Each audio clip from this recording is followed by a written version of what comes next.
بسم اللہ الرحمن الرحیم۔ قرآن مجید انسان کو اللہ کی نعمتوں پر شکر ادا کرنے دعوت دیتا ہے۔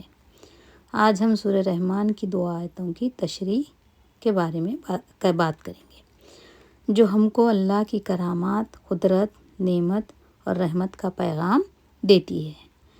مرج البحرین یلتقیان بینہما برزخ لا یبغیان فبأی آلاء ربکما تکذبان یخرج منہما اللؤلؤ والمرجان فبأی آلاء ربکما تکذبان۔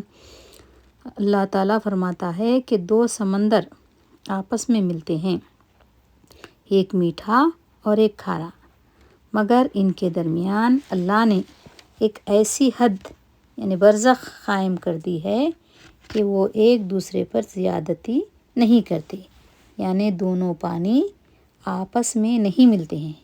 ایک میٹھا پانی دریاؤں سے ہے اور ایک کھارا پانی سمندروں کا ہے۔ یہ دونوں آپس میں ملتے بھی ہیں مگر اپنی اصل کیفیت برقرار رکھتے ہیں، یعنی وہ دونوں آپس میں اپنے صفت کو نہیں ملاتے ہیں۔ یلتقیان یعنی آپس میں ملتے ہیں، دریا سمندر میں گرتے ہیں، پانی ایک جگہ اکٹھا ہوتا ہے، لیکن اس کے باوجود میٹھا پانی کی صفت میٹھا ہی رہتا ہے، کھارے پانی کی صفت کھارا ہی رہتا ہے۔ یہ اللہ کی قدرت کی زبردست نشانی ہے۔ برزخ کا مفہوم ہے رکاوٹ، پردہ، ایسی حد جو نظر نہ آئے مگر موجود ہو۔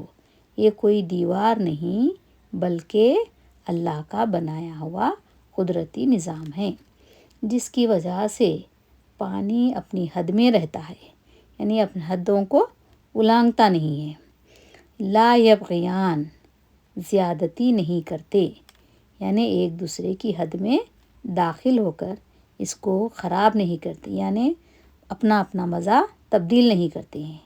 نہ میٹھا پانی فوراً کھارا بن جاتا ہے، نہ کھارا پانی مٹھاس کو ختم کرتا ہے۔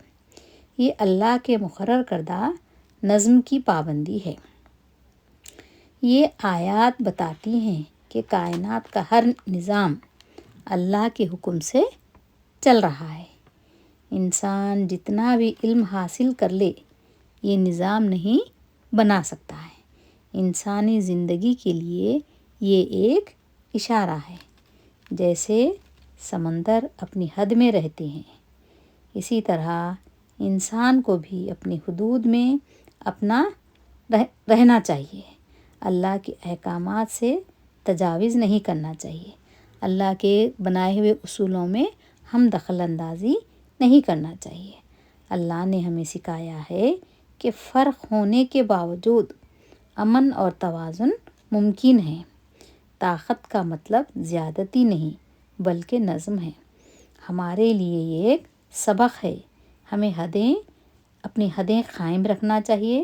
حد میں رہنا ہی کامیابی ہے، یعنی ہم اپنے صفات کو برقرار رکھیں، کسی اور کی صفات کو ہم نہیں لے لینا یا ہماری صفات کسی اور میں منتقل کرنے کی کوشش نہیں کرنا چاہیے، یعنی دخل اندازی نہیں کرنا۔ اللہ کے بنائے ہوئے اصولوں میں کبھی ہم چھیڑ چھاڑ نہیں کرنا چاہیے۔ یخرج منہما اللؤلؤ والمرجان فبأی آلاء ربکما تکذبان۔ ان دونوں سمندروں سے موتی اور مونگا بھی نکلتے ہیں، تو تم اپنے رب کی کون کون سی نعمت کو جھٹلاؤ گے۔ اللہ تعالیٰ اس آیت میں انسان اور جنات کو اپنی عظیم نعمتوں کی طرف متوجہ فرما رہے ہیں۔ ان دونوں سے مراد میٹھے اور کھارے پانی کے سمندر ہیں، جنہیں اللہ نے اپنی قدرت سے ساتھ ساتھ رکھا ہے مگر آپس میں مل کر ایک دوسرے کو خراب نہیں کرتے ہیں۔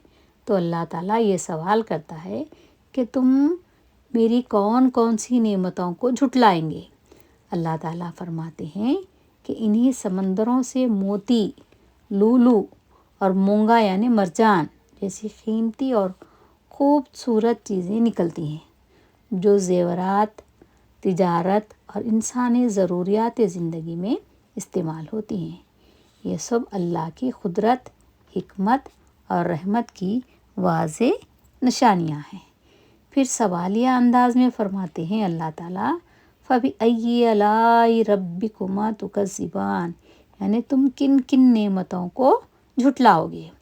اے انسانوں اور جنوں، یعنی اللہ تعالیٰ انسان اور جنوں سے دونوں سے مخاطب ہیں، تم اپنے رب کی کون کون سی نعمت کو جھٹلاؤ گے؟ یہ انداز دراصل جھٹلانے کے لیے نہیں بلکہ شکر ادا کرنے اور غور و فکر کی دعوت ہے۔ لہٰذا ہم اس نتیجے پر پہنچتے ہیں کہ یہ سمندر بھی اللہ کی ایک عظیم نعمت ہے۔ ان سے حاصل ہونے والے یعنی سمندر سے نکلنے والی قیمتی بیش بہا چیزیں اللہ کی قدرت کا ایک شاہکار ہے، قدرت کا تحفہ ہے اور یہ کھلا ثبوت ہے۔ یہ آیتیں انسان کو شکر، عاجزی اور اللہ کی پہچان کی طرف اشارہ کرتی ہیں۔ یعنی اللہ صرف زندگی کا سامان ہی نہیں دیتا بلکہ حسن، زینت اور قیمتی نعمتیں بھی ہمیں عطا کرتا ہے۔ تو ہم کو جتنا شکر ادا کرے کم ہے۔ یہ اس بات کی دلیل ہے کہ اللہ مشکل حالات یا جگہوں یا مقامات اور مختلف چیزوں سے بھی قیمتی نعمتیں پیدا فرماتا ہے۔ ہمیں یہ سمجھنا چاہیے کہ اللہ ہمیں اپنی نشانیوں کو سمجھنے اور شکر گزار بندوں میں اپنے آپ کو شامل ہونے کی توفیق دیتا ہے۔ اللہ سے دعا ہے کہ ہمیں اس کی آزمائشوں پر پورا اترنے کی ہدایت عطا فرمائے۔ آمین ثم آمین۔ اگر یہ ویڈیو اچھی لگی تو سبسکرائب کیجئے، شیئر کیجئے اور لائک کرنا نہ بھولیے۔ اللہ کے خاص ہدایت پر ہم کو عمل کرنے کی توفیق عطا فرمائے۔ آمین ثم آمین۔ اللہ حافظ۔